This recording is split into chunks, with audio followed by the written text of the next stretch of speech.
Welcome back to Everyday Tacoma. Today we're going to talk about a common problem with the bed rail cap that's on almost all Tacomas. And if you've got a bed cover on there, rough country or whoever, this may affect you, okay? There's a problem with this corner peeling up. And when that corner peels up, it's because of a problem that exists with a clamping mechanism that clamps the bed cover down to the inside cargo rail on the bed.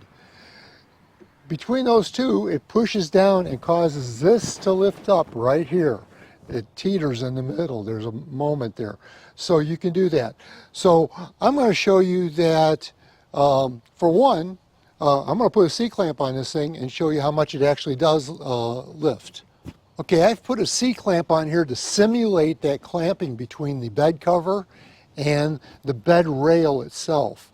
And you can see I've got some force on here, and this just barely raises a little bit, and that's because I actually put the solution in place already.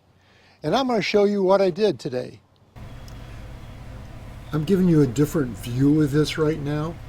So on the from the inside, and I removed the bed rail, or the bed cargo rail itself at this point, but you can see how much this thing is rotating. So it goes back and forth like that. And that's the problem. It's when you push down on it, it twists and pulls up on the outside edge. So we're going to measure the distance between the rail and the plastic bed cap rail. And then we're going to go inside and we're going to measure how far up it is to the little ridges that they got inside there. And I'll show those to you also. But the combination of the two is about a ½ inch.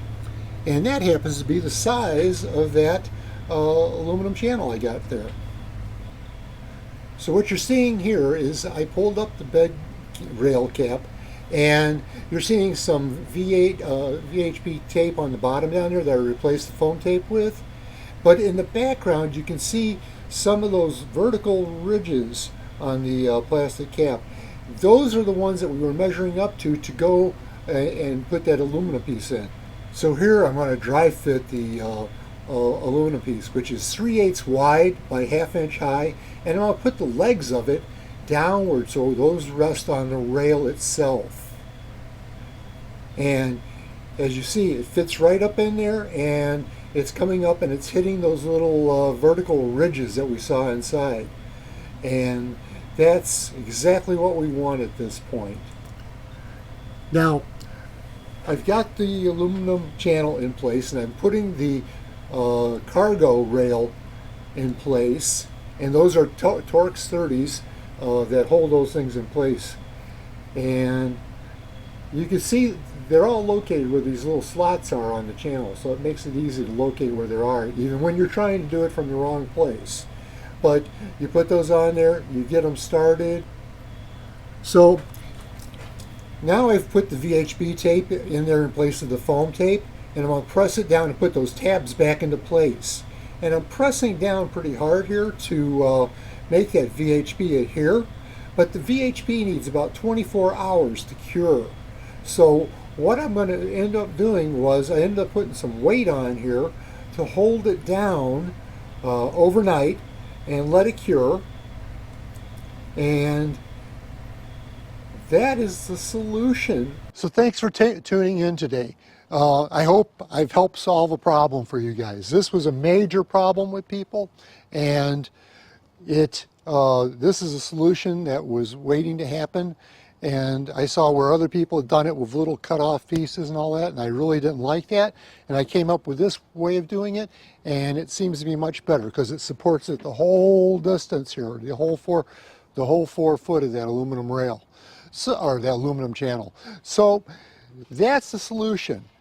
I just want to remind you guys that here at Everyday Tacoma, we support the channel with my website, which is customaddresssign.com.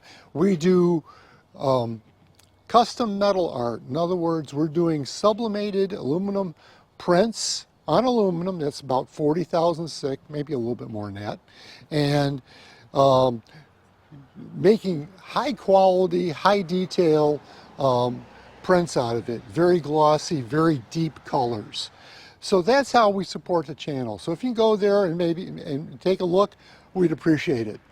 The next thing is, and I've been promising this for a little while, but I'm going to very soon do a video on how I actually do the metal art.